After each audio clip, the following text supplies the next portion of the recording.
With us, we have David Rachelson. He's the Chief Sustainability Officer at Rubicon. David, you can give, I like to let everybody give their own introduction. Yeah, that'd be great. You know it better than I do. You know your story. So yeah, so if you can give a quick introduction to the group and then we'll get started. Yeah, definitely. Well, thank you so much, Anastasia, and the entire Shadow team for the opportunity to be here.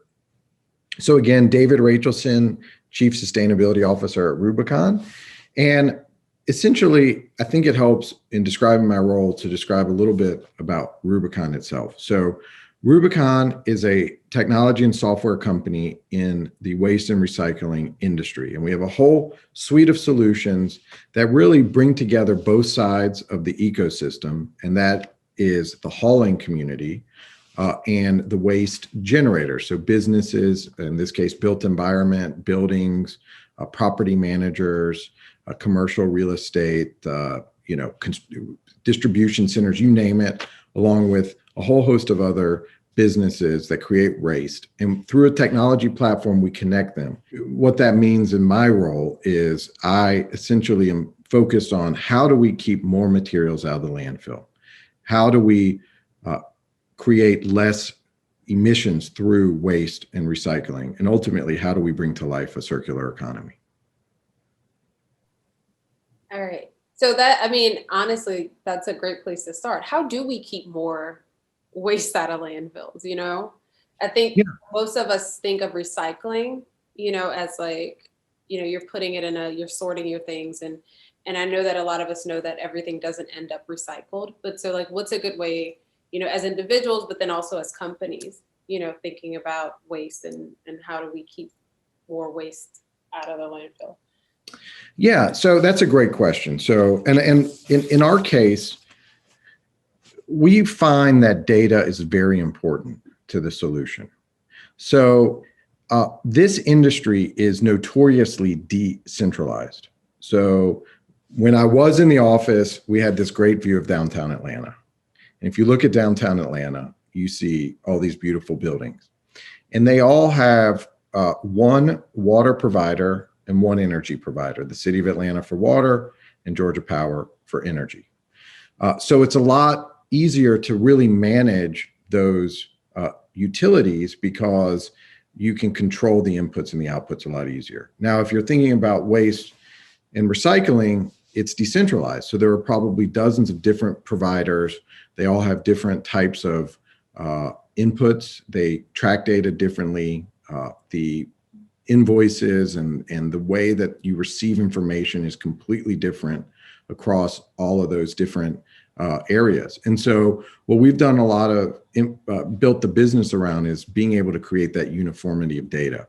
And then once you have the data, you can then decide and determine where it makes sense to focus your time and energy in terms of diverting materials from the landfill, informing your procurement so that you don't even bring waste in the first place, and then knowing where to set up a program.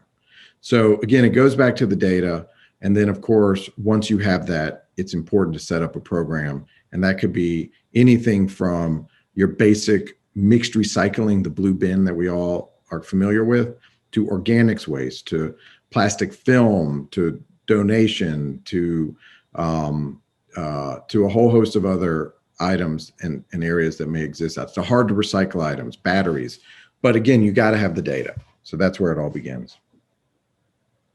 So when you're talking about data, what kind of data are you thinking about? What kind of data should we be looking for? Yeah, so essentially the main data to keep in mind are, and going back to that Atlanta analogy, for instance, in water, you have H2O entering the building and H2O leaving the building for the most part.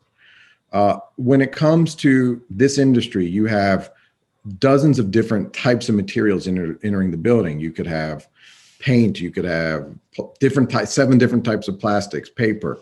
So the key is to understand the material types and then to understand their weights. Because once you understand their weights and the material type, you can then start to determine how much of that is going to the landfill versus not, what is called the diversion rate, which is recycled volume over total volume.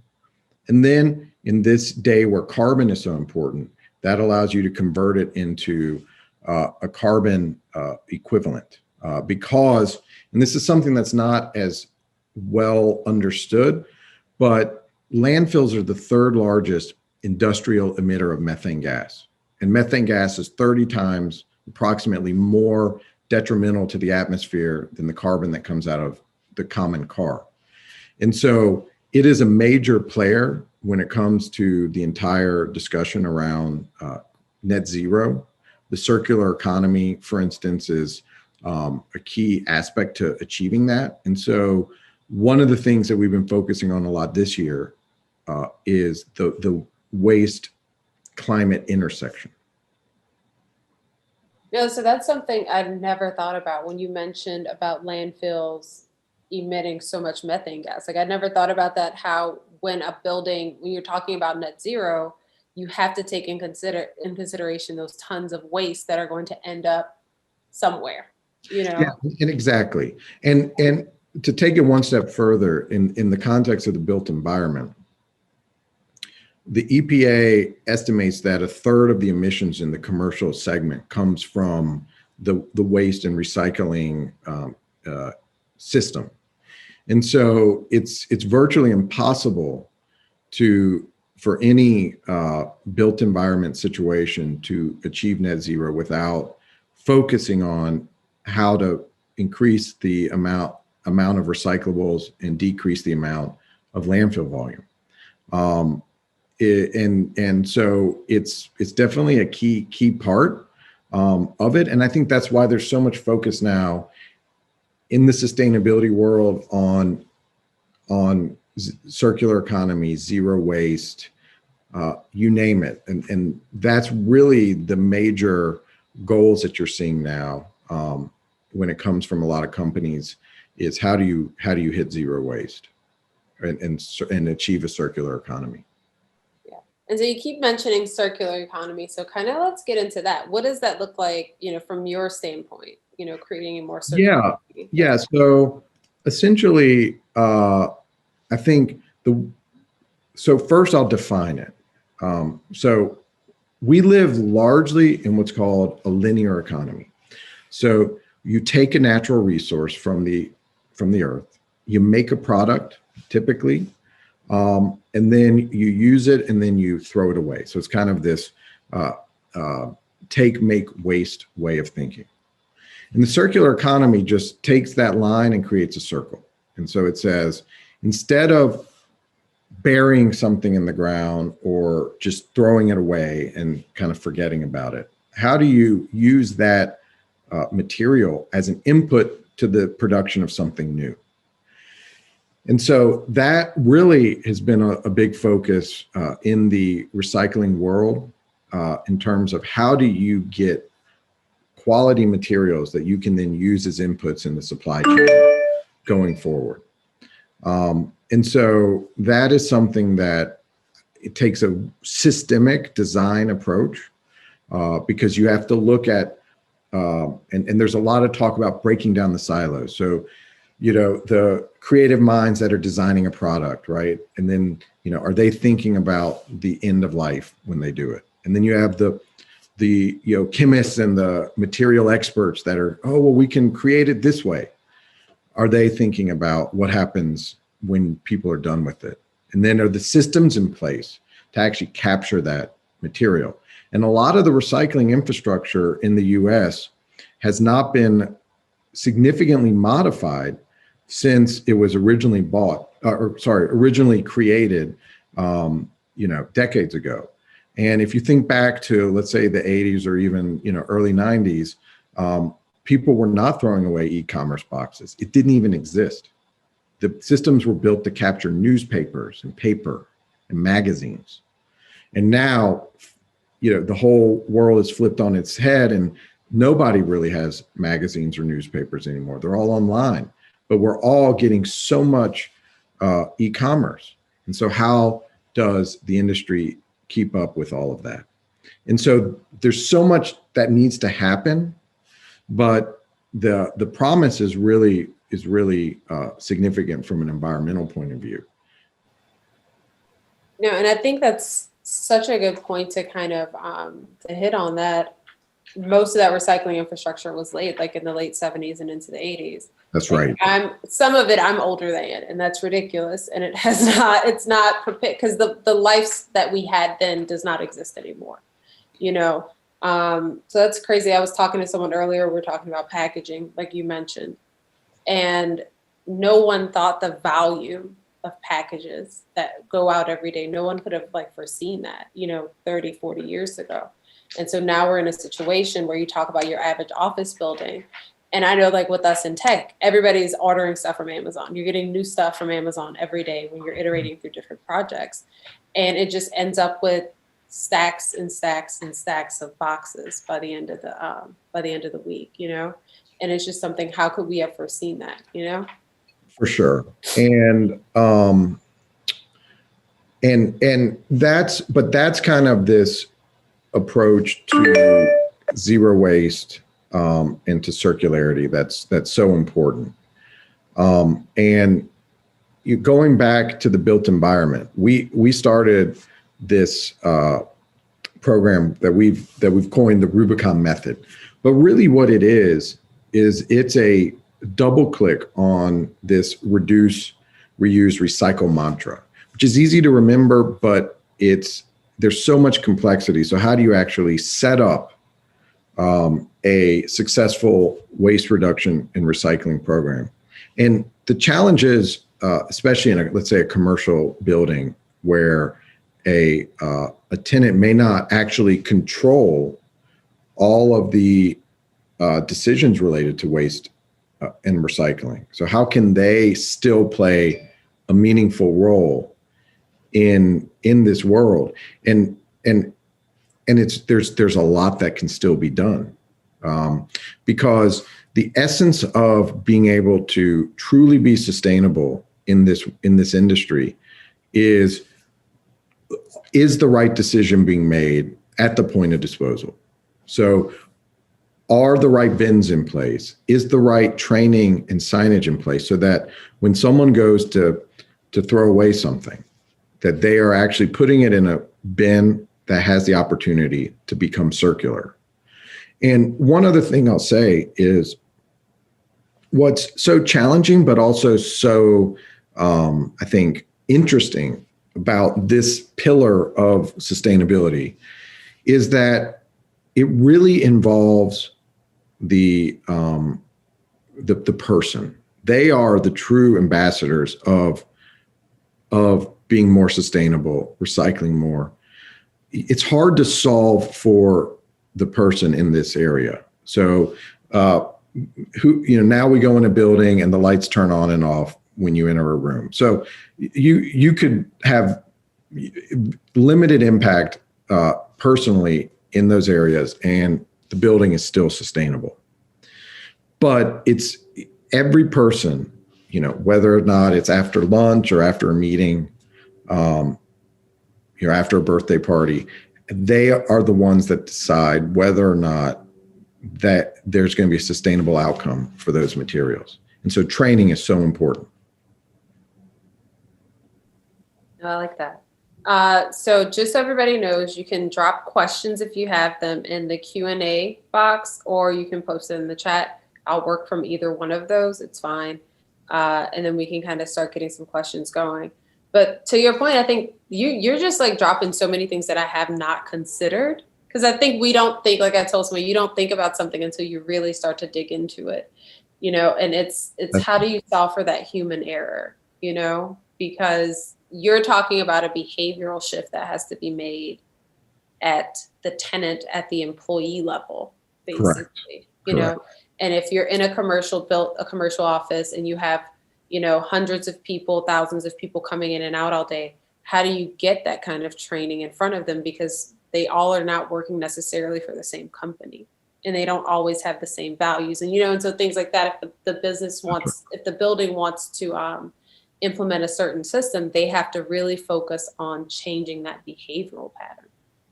Sometimes, yeah, absolutely. And one of the things that we did, and we've helped other companies do, is a waste audit. So even though you're in a building, we found that a lot of our staff were really interested in kind of understanding. This goes back to the comment about data, but understanding the what is in the waste stream and where it's coming from. And that is really critical to helping solve some of the challenges. So, is there a lot of styrofoam? And if so, can the company facilitate reusable containers?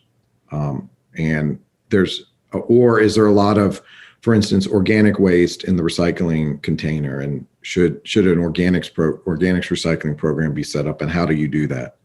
So this all ties back to the data. And one other important area as it relates to the built environment is also C&D, construction and demolition, and the waste that's really involved there. And that's another area that Rubicon is really involved in, renovations or new builds. And so that's another very impactful area. And it also has implications for LEED certification, and it's becoming more and more integrated into a lot of the certifications that are out there. Yeah, I was just about to ask you about that, because I know that's a huge thing. When you talk about renovations, when you talk about demolitions and things like that, that there's a ton of waste, and not all of that waste can be recycled. A lot of that, like some of it can be, some of it it's part of that hard to recycles. When you think about like cement or sheetrock or things like that, like, so that's very interesting. We got a question here. Yeah. So you can go, like, we have a question though, but let's see. Yeah, let's hear it. Is a circular economy truly possible? To me, this is more than a behavioral shift. It's a complete philosophical shift. It took eons for nature to figure this out. How do we do the same in 50 years? Yeah, no, that's a great question. Mm-hmm. And the nature component is really interesting in that question, because there's this concept that comes up a lot in circularity called biomimicry. And that is simply almost, mirroring the nature, because it's circular in many ways. And there's a lot of learnings there from nature, but it is possible, but it will take time. Europe and Japan and some countries such as those are really leading the way, and it's a really integrated approach. Amsterdam is doing some really innovative stuff, and it's taken leadership at the government level to offer the proper incentives as well as the proper infrastructure to be circular. And so, but the essence of the question is true. It is a true behavioral shift, and it's really incumbent upon all of us to really take leadership there. Now, one thing is, tying back to the built environment, people, in a non-pandemic environment or world, spend a lot of time in their offices. And so the more that a tenant or a company can implement this and provide incentives and positive reinforcement, the more that it'll become a habit. And so there's a real area for this community to play in that. Yeah, I also think it takes like a business model shift too for certain areas when we talk about behavioral shift. Because like the current business models in the built environment are heavily reliant on building new buildings. Right. And so if we're talking about circularity, you have to touch on, companies that are taking some of those hard to recyclables and reusing them. And I think that's what it comes into. It's that piece of like, who is reusing the material and how, and where does that intercept come in? But yeah, I think, because I've talked to a couple people, and it always comes back to, we have to rethink the business models. And just because we've done it one way for the past 50 years does not mean we have to continue doing it. That's right. And the one thing I'll also add there is that there's this kind of positive reinforcement across sectors of society that's encouraging. So on one hand, you have consumers that are really voting with their wallet and showing preference in greater numbers to more sustainable businesses and even willing to pay a premium. And so it's almost, if a company isn't embracing basic recycling practices, it's almost kind of it used to be a nice to have, now it's a must have in the eyes of the consumer. And then the other important factor, even even in the United States, is regulation is strategically advancing some of these areas. So there's more and more organics landfill bans. So Massachusetts has one, Colorado, Texas, and certain cities in Texas and others. And so now in New York City, and it's kind of, as these things happen, they kind of happen at the coast and like move towards the center. But businesses are now being fined or reprimanded if they don't, for instance, offer organic recycling, or if they contaminate the landfill volume. And the reason there's a lot of focus on organics goes back to carbon, because the main driver of carbon in the landfill, carbon and methane emissions in the landfill is the decomposition of the organic waste. And then the last component is businesses are, this whole stakeholder approach to business is really embracing bold environmental targets. And so companies are setting extraordinarily ambitious environmental goals, and they're sticking with them, and they're putting investments behind them. So essentially what we have now to this systems approach you were talking about, Anastasia, is we have, government getting involved, we have consumers demanding it, and we have businesses embracing it. Yeah, and that's really where you start to have that intersection for actual change to happen. So That's it's right. exciting. Like this next decade is going to be so exciting in the green tech kind of space, Absolutely. Yeah. So, sure. Okay, what research do you think is needed to catalyze the circular economy? Like what knowledge do you see missing? Yeah, well, it's interesting. There's this organization called the Ellen MacArthur Foundation out of the UK, and they really have embraced the thought leadership behind the circular economy. And they have a lot of research related to cities, food, regenerative food systems, et cetera. However, one of the, and it goes back simply to data, is that there's not a whole lot of great insights into waste itself. And so I think some real research around waste that's being generated, and also consumer behavior. So what are some ways to change our behavior? So when we are at the zoo or wherever, what can we do to be more circular? And then the last thing I would say in terms of research is, I think a lot of the upstream, not just downstream, dealing with waste, but the sustainable procurement and supply chains, and how do we actually provide materials on the front end that have a greater chance of being circular. And so there's an enormous opportunity to gain thought leadership in this area, and it's really needed. Okay. Do you think the movement towards a circular economy is possible without government incentives? That's an interesting question. I would say yes, but it's better. So what's been interesting is that in the past, a decade or so, business has really catapulted into a leadership role. And so, for instance, Walmart became really well known in 2005, saying that they were going to be zero waste by 2025, and we're approaching that, and that sent shockwaves. I mean, a middle America company making at the time the boldest statement related to a circular economy and zero waste. And since then, countless companies have come out with really ambitious goals related to waste reduction. However, the way that it's, especially in the U.S., it's set up, it's micro, hyper local, the way that the rules are set up. And for those of you in Atlanta or anywhere really, if you go, to the next county, I mean, they may have totally different regulations about what they accept at the bin on your street. Some may accept, plastic film, some may not.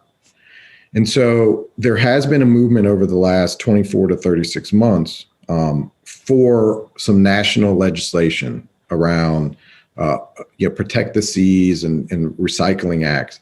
And if that comes into place, I think it'll allocate a lot of the resources that are necessary to create some of the change that is really needed to actually implement at broad scale these ambitious goals that business has really set out in a leadership way. So that was a long answer. It was kind of a yes and, but there has been positive momentum out there, and I think there's a lot of optimism. Yeah, no, I think that's kind of the mood right now, is that having that legislation at a national level, it just kind of backs up and gives the infrastructure for some of the change to happen. Yeah, exactly. The infrastructure in place. Exactly. And I mean, there's some of the industry leaders, for instance, when some of the national infrastructure discussions were happening, approached Congress and said, hey, don't forget about recycling infrastructure, because it's outdated and there's a huge economic opportunity to really modernize it for this e-commerce world we live in, for this desire to be more zero waste and circular. So there's a lot that regulation and government and can play in a positive way. But the positive is that business is really through its free market and stakeholder driven approaches is really driving it. And I think it seems to be the right balance and mix to drive results. Yeah, it goes right back to what you were saying earlier. It's the stakeholders, it's the business itself, it's the consumers demanding the change. And then it's the government just kind of setting up a framework for some of it to happen within. And I think, again, it's putting us in a better position over the next decade to actually get something done. Every time you say recycling, though, in my mind, I keep thinking of the blue bins that they started rolling out. I was a kid, probably in elementary school when they started that. And that's literally every time you say that, all I see in my mind is that blue bin that my parents had when I was a kid. Well, and it's interesting. There was a shift. I am old enough to remember when they didn't even have it. And some friends and I grew up in Memphis. We created this group. We called ourselves the Rad Recyclers. And I've had to actually explain to some of the younger members of my team what rad even meant, but they get it now. But we went up and collected the cans and took them to a disposal facility. They gave you money, and we gave it to a environmental nonprofit. Then there was the dual stream, which I think a lot of us remember, which was where you sorted at home, and there's this constant debate. It certainly provides better quality commodities, but the thinking became, hey, let's do a single stream where you mix it all together. But that increases contamination and lowers the value. But you're right. But there's so much more and especially in a built environment setting, related to cardboard or shrink wrap or styrofoam or e-waste, right? And so that's where, again, understanding through these actions called waste audits or waste characterizations, what's in the waste, and then you can really tackle it. Yep, 100%. All right, so we got a couple questions. Is there a standard for measuring a company's true carbon emissions footprint that you know of? Well, that's an interesting question. One that we're actually, so discussing right now internally. So there's two ways to think about carbon as it relates to waste. So one, the EPA came up with what's called the WARM model, and it's the waste reduction model. And what they did was they created a framework and kind of book of the emissions associated with almost every type of material. Now that is what's called an avoided emissions. And so that's based on the life cycle assessment of recycling compared to the life cycle assessment of landfilling. And so that takes into account the emissions associated with mining and transportation, and then of course disposal. And so Rubicon, we have a model and a calculator that all of our partners and customers get that shows the avoided emissions through this exercise, through not, the net avoided emissions through not landfilling. And then more recently, there's this other way of thinking about emissions called the greenhouse gas protocol. And that's what's associated more with, and what you have to report for CDP or for net zero. And in that case, it's just thought of differently. It's more just pure emissions. It's not the life cycle assessment approach. And so we are rolling out a GHG protocol calculator as well, because that's a lot in demand for companies that are reporting to CDP or to the TCFD, et cetera. So those are the two main ways to do it. But I think the essence of the question is there is not that we've seen a great calculator that's out there, which is why we are really doing that ourselves. Because again, it goes back to the data. There's so many calculations that have to happen. And it's all based on understanding what's in the waste, how much it weighs, how often it's picked up, what the size of the bin is. I mean, there's a lot of back end calculations that have to happen. Yeah, we had that conversation with one of our clients today that we're doing some consulting work with, and they were talking about, where is the platform that actually goes in and standardizes kind of the emissions so that you have a different level of transparency. Because to that question, I think a lot of business owners don't really know.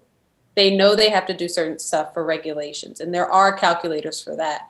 But to give like a whole overall like total score, I think a lot of business owners just don't know. They don't know who to reach out to. They don't is it for LEED certification? Is it for my B Corp certification? If it's not for those things, or not for a tax incentive, and I'm just doing this for transparency's sake, who do I go to? How do I vet this? And so I think that's kind of a larger question that the industry is trying to answer. There are companies that do that carbon management, but again, they're all using different stuff. So one company might tell you one thing, somebody's going to tell you something else.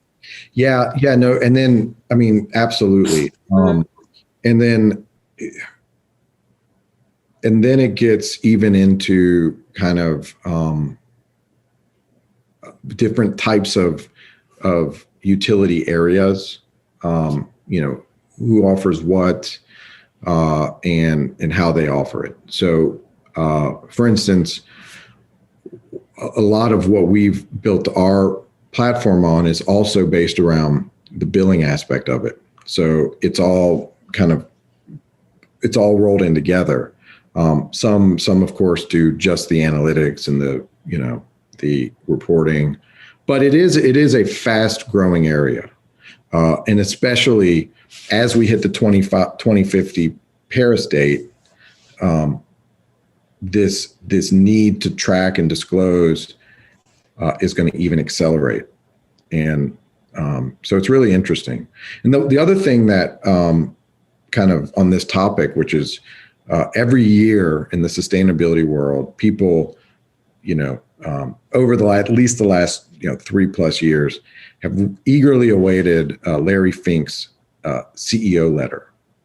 And, this year he said every company needs to have a net zero plan and also a diversity and inclusion plan, and they need to report it. And so that's something that is really he doubled down on that because that was his theme from 2019 as well. And 2018 was about purpose in business, this stakeholder approach that it can't just be about the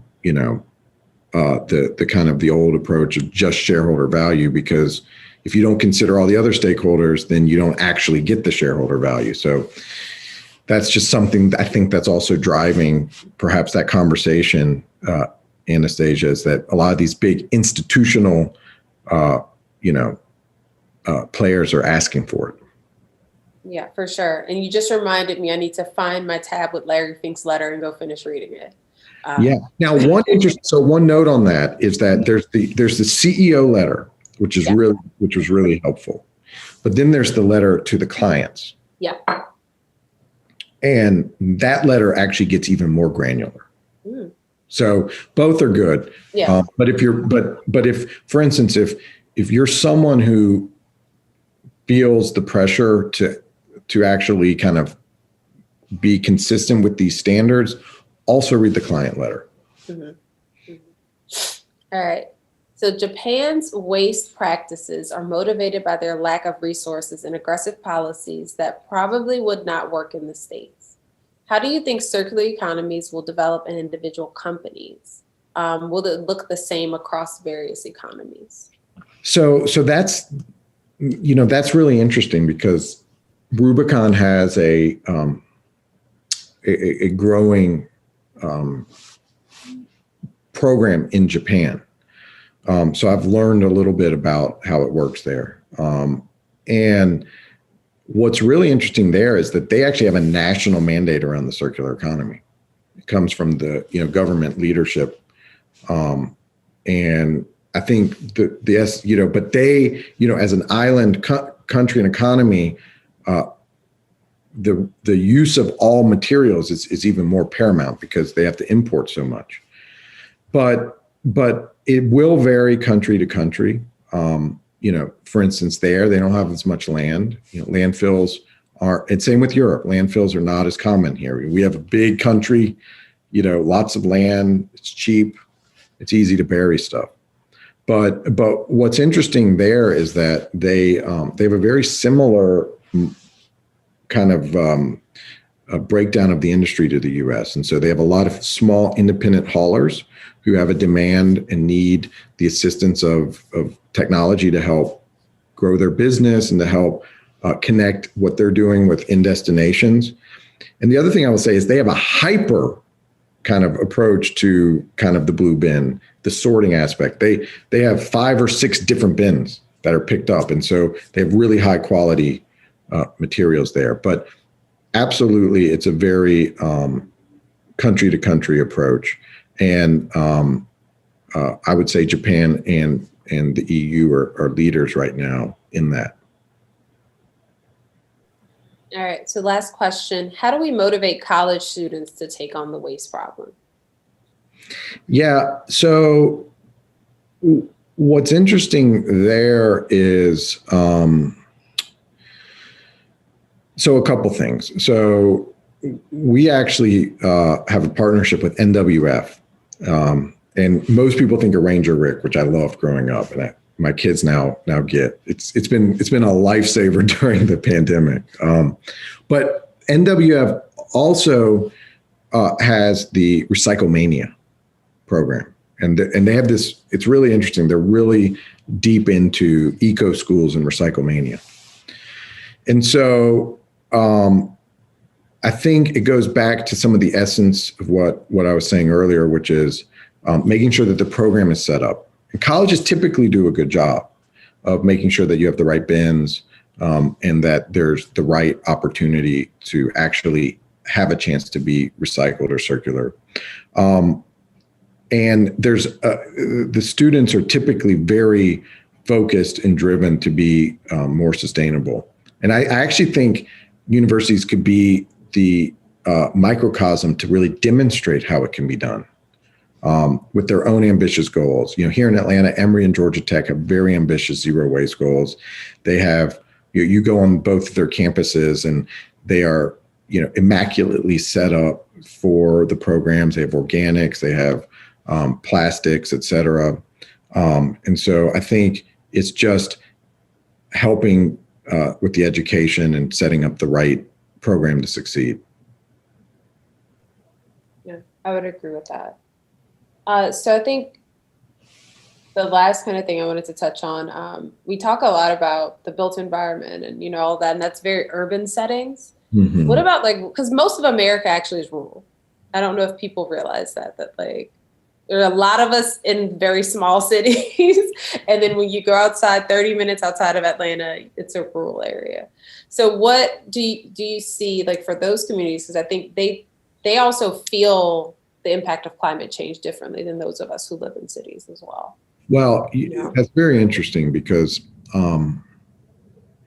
Rubicon was originally founded in Kentucky and definitely is aiming to bring the circular economy to Main Street. And so, but the way to do that is really, there's a few ways to do that. So first of all, there needs to be the hauling, and I'm speaking mainly right now from a commercial mindset, but it's true for the municipalities as well. There has to be a hauling infrastructure that can handle, at minimum, single stream recycling. There also has to be, we are, Rubicon's a certified B Corp. You mentioned that earlier.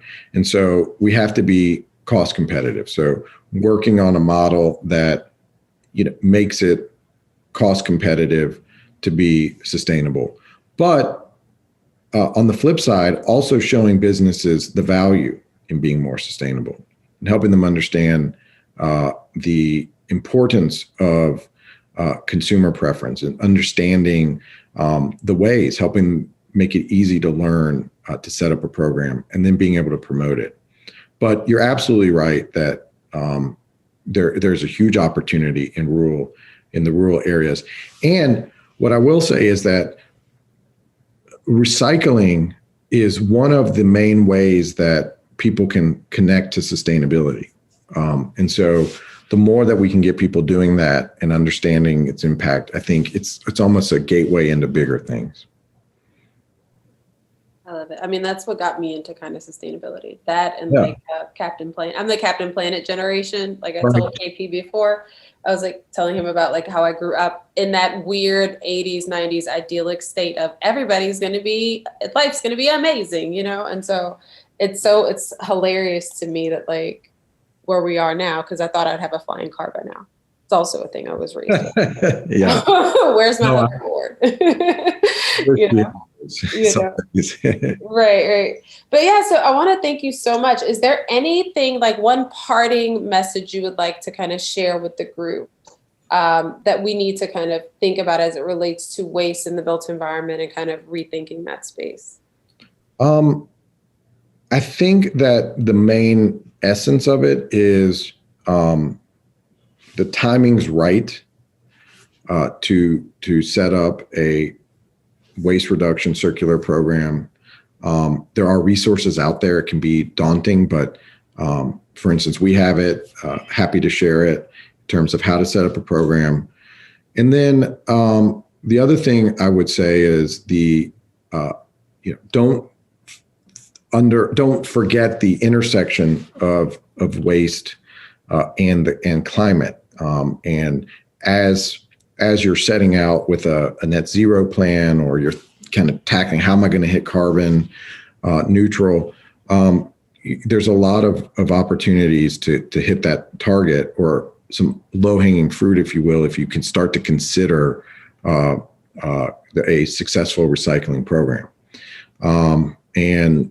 And so I think that's kind of the essence of it, is that it's a good time to set up a program if you're not already doing it. And if you are, really look at the data, because sometimes you hit a plateau when you're trying to get to zero waste, but it's definitely doable. Awesome. So with that, we're going to let everybody have their evening back. And thank you so much again, David. That was a pleasure. No, this was good. You gave me so many things to really think about that I'm is my next report going to be on waste? Don't Well, let K- yeah. don't let KP know I said that though. No, I won't. But technology is, is so important to really scaling all this. And so Mhm. I Oh think yeah, for sure. there's a lot of opportunity in the green tech built environment world. Oh yeah, it's like I said, it's a great decade. I think it's starting off a little rocky, but we'll smooth out Yeah, the next few there you years. go. All right, guys. Thank you so much, and y'all have a good night. Thank you. You too. Bye bye.